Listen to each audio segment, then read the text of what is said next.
درنو لیدونکو السلام علیکم. طالبانو له امریکا غوښتي چې د نظامی ځواکونو تر ایستلو وروسته دي خپل ډیپلوماټان په افغانستان کې پرېږدي.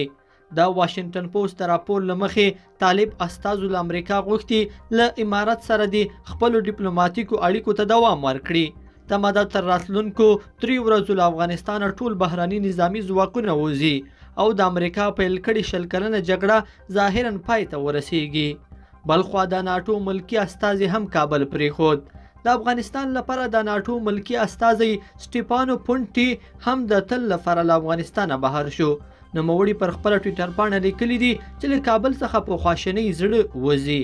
بلخوا امریکا وایي د دوی د ژغورنې بهیر به دوام ولري او د اګست له 11 وروسته به خپل وګړي هم وباسي.